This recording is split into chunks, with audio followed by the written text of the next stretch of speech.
Na Bula FM rake tale taki. Gonga elambasa Bula FM namba 2 na sere. Ando tale tak na borong na Bula FM namba 2 na sere su. Kau buat itu geraki au rebot juga ni stima au ndau tale tak na borong na Bula. Tolo bina Fiji Bula FM namba 2 singa toka. Bula bina era roga Bula FM namba 2 tikola. Bula FM namba 2 na sere.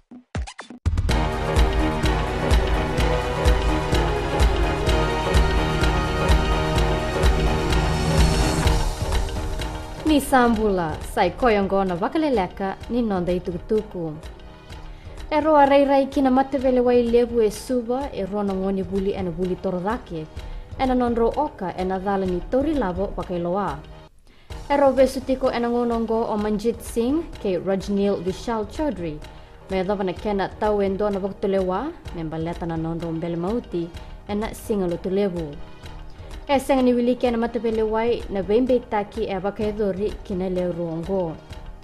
E rawa tora bakailawa e rota ni rosa vulkavana undolu nandola. E rosa semati binaka tu na songo ni bakabulewa na National Federation Party o Atar Singh ke Pramod Rai. Oro na le ruongo e rawa mai bakasuka mai nei songo e na vei bakaroti nindikiri ni vei songo bakapolitiki. E nandodono ki veising ke Pramod Rai me rona vakandei taka ke vakarona okatiko kina nonro takadaka e na unioni se me rau ndauni politiki. E sa takadakatiko na tamba takadaka ni ovisa e na kena vakaro takiyani na vengaravi kina vendingdingi levu e na bula o September. Tuku na komisina vakatawa o Ravi Narayan ni ruto sa vakandabora tiko e sona tuba e na kena lo rai me taudoko na vengaravi e na vei siteseni ni vendingdingi. E sabakan data talengao na Ryan kina leo ni tamba takataka ni obisa na bimbi ni nonda kilabinaka na nonda itabi e na ngona ni vendingdingi.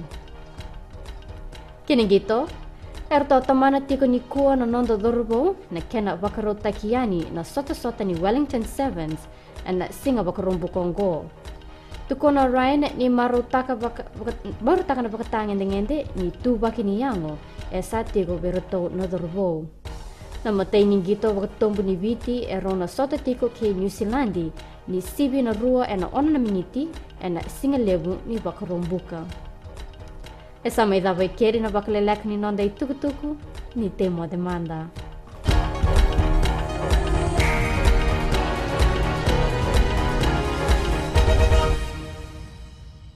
Ito singa to kando tali ta na barongan na radio fijuan na station yal motua. Ako na koro na tale taki. Mandau tale taki dia na barong radio fijuan. Kitongo isu untuk tali tak na barong na radio fijuan station yal motua. Keto tali tak na radio fijuan. Na radio fijuan ento tali tak talanga e sintoka.